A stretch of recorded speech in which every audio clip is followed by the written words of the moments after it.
राधे राधे। श्री हरिदास, श्री कुंज बिहारी, कैसे हैं आप सभी लोग। आई होप कान्हा जी की कृपा से आप सभी लोग अच्छे होंगे और स्वस्थ होंगे। श्रावण मास पुत्रदा एकादशी का व्रत का महत्व, पारण, समय, पूजा विधि, शुभ मुहूर्त क्या होगी। श्री शिवाय नमस्तोभयम। हर हर महादेव। हरे कृष्ण। जय श्री लक्ष्मी नारायण। पुत्रदा एकादशी व्रत कब किया जाएगा, उसकी तिथि क्या होगी। श्रावण मास पुत्रदा एकादशी 2026 सोमवार 24 अगस्त को किया जाएगा। इस बार पुत्रदा एकादशी 23 अगस्त और 24 अगस्त को भी एकादशी पड़ रही है और कहा जाता है कि जिसमें 10वीं तिथि लग रही हो उस व्रत को नहीं करना चाहिए। हम तो यही कहेंगे, चाहे वैष्णव संप्रदाय से हो, चाहे स्मार्त संप्रदाय से हो, चाहे गृहस्थ जीवन से हो, उसको हमेशा कोई भी जो भक्तजन होते हैं, जो भी व्यक्तिजन होते हैं, जो हमेशा दूसरे दिन की एकादशी पड़ती है जिसमें द्वादशी का संयोग हो, द्वादशी लगती हो, वही व्रत करने से सबसे उत्तम पुण्य फल प्राप्त होता है और हरि नारायण की कृपा पुण्य रूप से प्राप्त होती है। जो 10वीं युक्त एकादशी होती है उस व्रत को कभी नहीं किया जाता।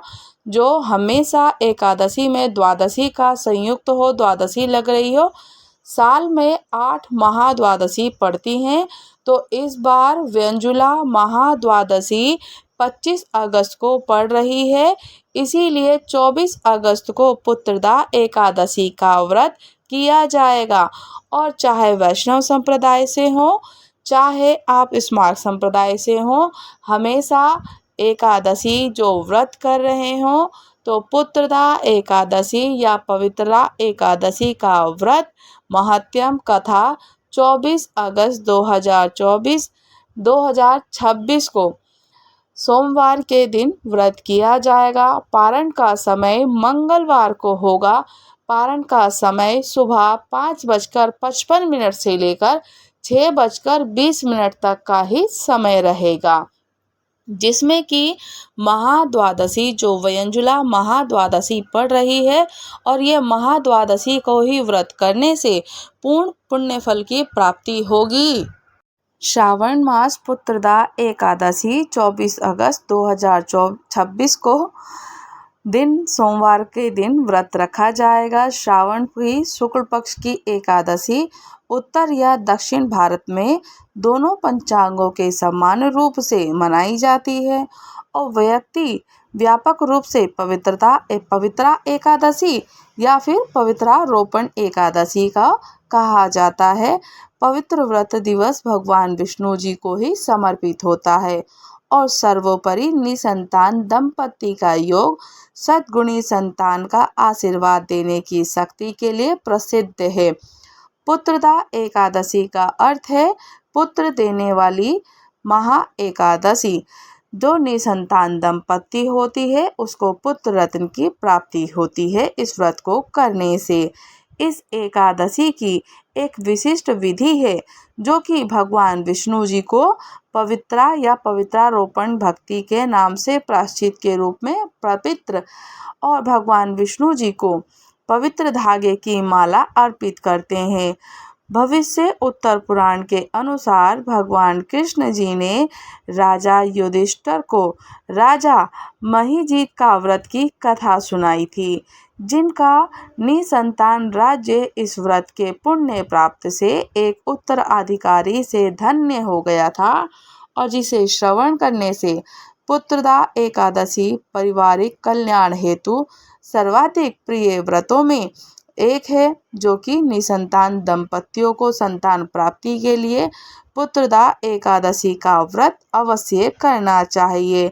2026 में इस पुत्रदा एकादशी को पढ़ने वाली चाहे स्मार्त हो चाहे वैष्णव हो, दोनों ही परंपराएं एक ही दिन व्रत रखें तो बहुत पुण्य फल देने वाली होती है। और अब अगली सुबह यानी कि 25 अगस्त को इसका सुबह 5:55 से लेकर 6:20 तक का पारण का समय रहेगा। समय, पारण, नियम, चरणबद्ध विधि, मंत्र, व्रत, कथा और सभी प्रश्नों जो होते हैं उनका अब उत्तर भी सुन लीजिए कि 23 अगस्त को व्रत क्यों नहीं करना चाहिए। 23 अगस्त को रात्रि के समय 2 बजे से ही एकादशी प्रारंभ हो जाएगी और 24 अगस्त को सुबह 4:18 पर समाप्त हो जाएगी। जो भी भक्त किसी भी कारण या एकादशी की तिथि जो पहली प्रारंभ एकादशी होती है तो वो एकादशी 23 अगस्त को करते हैं तो वो जो व्रत का पारण करेंगे 24 अगस्त को दोपहर में व्रत का पारण होगा। 1:55 से लेकर 4:18 तक का समय होगा।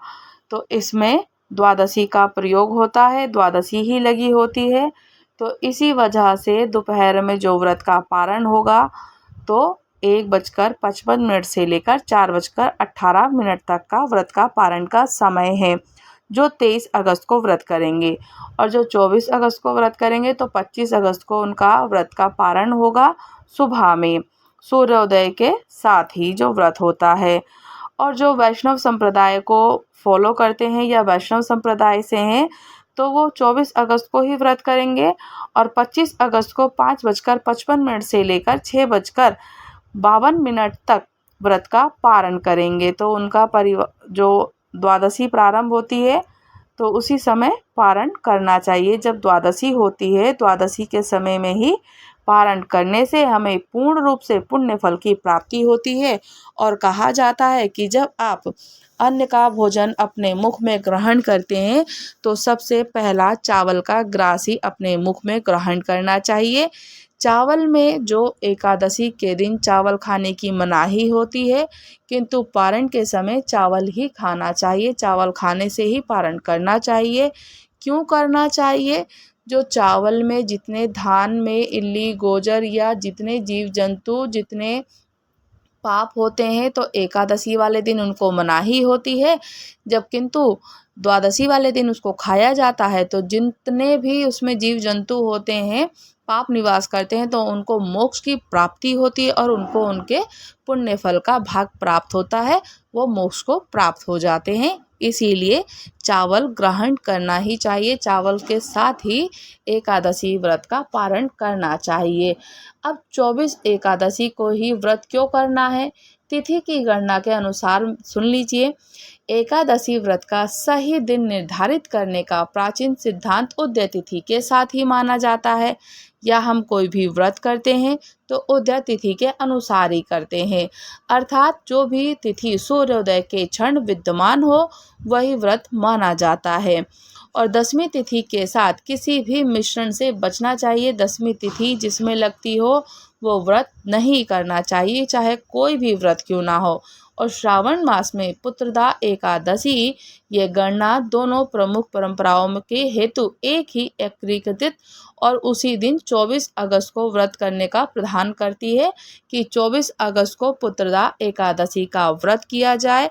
व्यंजुला महाद्वादशी 25 अगस्त को पड़ रही है और महाद्वादशी साल में 8 बार पड़ती है। तो जिस दिन महाद्वादशी होती है तो पूरे दिन की महाद्वादशी होती है तो उसे ही महाद्वादशी कहा जाता है। इसीलिए जो महाद्वादशी या द्वादशी का प्रयोग जिसमें हो, जिसमें द्वादशी पड़ रही हो, वही व्रत करना सबसे उत्तम माना जाता है। अब हम जानेंगे पुत्रदा एकादशी के व्रत की कथा और महत्व को श्रवण करेंगे कि पुत्रदा एकादशी का व्रत करने से हमें किस प्रकार से पुण्य फल की प्राप्ति होती है। ये तो हर भगवान हरि नारायण ही जानते हैं कि पुत्रदा एकादशी हो या साल में जितनी भी एकादशी आती है व्रत करने से श्री हरि नारायण जी को ही समर्पित किया जाता है। और हरि नारायण जी को जब व्रत समर्पित किया जाता है तो उससे हमको हजारों हजारों करोड़ों गुना पुण्य फल की प्राप्ति होती है। और पुत्रदा एकादशी का व्रत करने से हमें पुत्र रत्न की प्राप्ति होती है। और ये भी हरिनारायण जी ही कहते हैं कि जो निसंतान दंपति है, जो मेरे भक्तजन है, जो अपनी संतान की अच्छी इच्छा, आयु या मनोवांछित फल की प्राप्ति के लिए व्रत करते हैं, उनको पूर्ण रूप से पुण्य फल की प्राप्ति होती ही होती है। और श्रावण मास की जो पुत्रदा एकादशी है, उस व्रत को करने से पुण्य फल की प्राप्ति होती ही होती है। पुत्रदा एकादशी का महत्व। श्री युधिष्ठिर कहने लगे कि हे भगवान, मैंने श्रावण मास के कृष्ण पक्ष की कामिका एकादशी का सविस्तार से वर्णन सुना है। अब आप कृपया करके मुझे श्रावण मास के शुक्ल पक्ष की एकादशी का महत्व और विधि महात्म्य में बताइए। तब श्री हरिनारायण मधुसूदन कहने लगे कि इस एकादशी का नाम पुत्रदा एकादशी है। इस एकादशी को पवित्रा एकादशी भी कहा जाता है। पुत्रदा एकादशी व्रत करने वाले व्यक्ति को पूजा के बाद श्रावण की पुत्रदा एकादशी व्रत की कथा जरूर सुननी चाहिए। ऐसा करने से व्रत पूर्ण होता है और मनोकामनाएं पूरी होती है। अब आप शांति पूर्वक से इस कथा को भी सुनिए, जिसको सुनने मात्र से ही वाजपेयी यज्ञ का पुण्य फल प्राप्त होता है। पुत्रदा एकादशी व्रत की कथा। द्वापर युग के आरंभ में माहिष्मती नाम की एक नगरी थी, जिसमें महिजीत नामक एक राजा राज्य किया करता था। लेकिन पुत्रहीन होने के कारण राजा को राज्य सुखदायक तो नहीं लगता था। उसका मानना था कि जिसके संतान ना हो, उसके लिए ये लोक और परलोक दोनों ही दुखदायक होते हैं। पुत्र सुख की प्राप्ति के लिए राजा ने अनेक उपाय किए, परंतु राजा को पुत्र की प्राप्ति नहीं हुई। वृद्धा अवस्था आती देखकर राजा ने प्रजा के प्रतिनिधियों को बुलाकर कहा कि हे प्रजाजनों, मेरे खजाने में अन्याय से उपार्जन किया हुआ धन नहीं, ना मैंने कभी देवताओं और ब्राह्मणों का धन छीना, किसी दूसरे की धरोहर भी मैंने नहीं छीनी। प्रजा को पुत्र के सम्मान पालता रहा। मैं अपराधियों को पुत्र और बांधवों को की तरह दंड देता रहा। कभी किसी से घृणा भी नहीं करी है। सबको सम्मान में ही माना है मैंने, और सज्जनों की सदा पूजा करता हूँ। किस प्रकार से धर्मयुक्त राज्य करते हुए भी मेरे पुत्र नहीं है, सो मैं अतः दुख पा रहा हूँ। कृपया करके इसका क्या कारण है। तब राजा महिजीत की इस बात पर विचार करने के लिए मंत्री, प्रजा और प्रतिनिधि वन को चल दिए, और वह बड़े बड़े ऋषि मुनियों के दर्शन किए। तो राजा की उत्तम कामना की पूर्ति के लिए किसी श्रेष्ठ तपस्वी मुनि को देखते फिरते रहते। तो एक आश्रम में उन्होंने एक अत्यंत वयोवृद्ध, धर्म के ज्ञाता, बड़े ही तपस्वी, परमात्मा में मन लगाए हुए निराहार जितेंद्रिय जीवात्मा, जीत क्रोध सनातन धर्म के गुण तत्व को जानने वाले और समस्त शास्त्रों के ज्ञाता महात्मा लोमस मुनि को देखा, जिनका कल्प के व्यतीत होने पर एक रोम गिरता था। सबने जाकर ऋषि को प्रणाम किया। लोगों को देखकर मुनि ने पूछा कि आप लोग किस कारण से आए हैं, मुझे निसंदेह बताइए। लोगों का हित करूंगा। मेरा जन्म केवल दूसरों के उपकार के लिए ही हुआ है, इसमें कोई संदेह नहीं है। तब लोमस ऋषि के ऐसे वचन सुनकर सब लोग बोले कि हे महर्षि, आप हमारी बात जानने में ब्रह्मा से भी अधिक सामर्थ्य हैं। आप हमारे इस संदेह को दूर कीजिए। महिष्मतीपुरी में धर्मात्मा राजा महिजीत प्रजा का पुत्र के सम्मान पालन करते हैं, फिर भी वे पुत्रहीन होने के कारण अत्यंत दुखी हैं। उन लोगों ने आगे कहा कि हम लोग उसकी प्रजा हैं, अतः उनके दुख से हमें भी दुख होता है। आप कृपया करके उनके संकट को अवश्य दूर कीजिए, क्योंकि महान पुरुष के दर्शन मात्र से अनेक कष्ट दूर हो जाते हैं। अब आप कृपया करके राजा के पुत्र होने का कोई उपाय बताइए। यह व्रता को सुनकर ऋषि ने थोड़ी देर के लिए नेत्र बंधन किए और राजा के पूर्व जन्म का वृतांत जानकर कहने लगे कि राजा पूर्व जन्म में एक निर्धन वैश्य था। निर्धन होने के कारण इसने कई बुरे कर्म किए थे।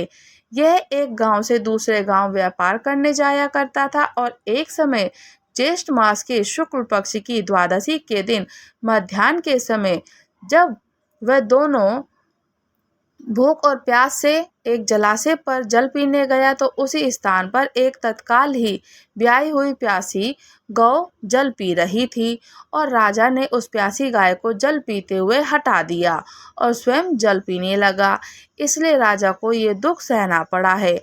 एकादशी के दिन भूखा रहने से वह राजा हुआ और प्यासी गाय को जल पिलाने से हटा दिया, इसलिए वह पुत्रहीन हो गया है। उसका वियोग सहना पड़ रहा है, इसी से ही उसको पुत्र नहीं हो रहा है। इसी कारण से राजा को पुत्र का वियोग सहना पड़ रहा है। तो ऐसा सुनकर सब लोग कहने लगे कि हे ऋषिवर, शास्त्रों में पापों का प्रायश्चित भी तो लिखा है। जिस प्रकार राजा का ये पाप नष्ट हो जाए, आप ऐसा कोई उपाय बताइए। तब लोमस मुनि कहने लगे कि श्रावण शुक्ल के पक्ष में जो एकादशी आती है उसे पुत्रदा एकादशी भी कहते हैं। और तुम सब लोग व्रत करो और रात्रि को जागरण करो, तो इससे राजा का ये पूर्व जन्म का पाप अवश्य नष्ट हो जाएगा। साथ ही राजा को पुत्र की अवश्य ही प्राप्ति भी होगी। लोमस ऋषि के ऐसे वचन को सुनकर मंत्री सहित राजा सारी प्रजा को नगर में वापस लौट आते हैं। और जब श्रावण शुक्ल पक्ष की एकादशी आती है तो ऋषि की आज्ञा के अनुसार सबने पुत्रदा एकादशी का व्रत का जागरण किया और इसी के पश्चात द्वादशी के दिन उसके पुण्य का फल राजा को दे दिया। और उस पुण्य के प्रभाव से रानी ने गर्भ धारण किया और प्रसव काल समाप्त होने पर उसको एक बड़ा ही तेजस्वी पुत्र उत्पन्न हुआ। इसलिए हे राजन, इस श्रावण पक्ष की जो भी श्रावण मास में शुक्ल पक्ष की एकादशी का नाम पुत्रदा एकादशी है। अतः संतान सुख की इच्छा हासिल करने वाले को इस व्रत को अवश्य करना चाहिए। जिसको संतान की प्राप्ति चाहिए वो इस एकादशी को व्रत अवश्य करे। और इसके महात्म्य को सुनने से मनुष्य सब पापों से मुक्त हो जाता है और इससे लोक में संतान सुख भोग कर परलोक में स्वर्ग को ही प्राप्त होता है। बोले श्री लक्ष्मी नारायण भगवान की जय हो। और अंत में श्री लक्ष्मी नारायण भगवान की आरती अवश्य करें। राधे राधे। श्री हरिदास श्री कुंज बिहारी। अगर आप लोग हमारे चैनल पर नए हैं तो चैनल को लाइक शेयर सब्सक्राइब करना बिल्कुल ना भूलें और मुझे कमेंट्स करके आप लोग ज़रूर बताइएगा कि आप लोग 23 अगस्त की एकादशी कर रहे हैं या 24 अगस्त की। राधे राधे। श्री हरिदास।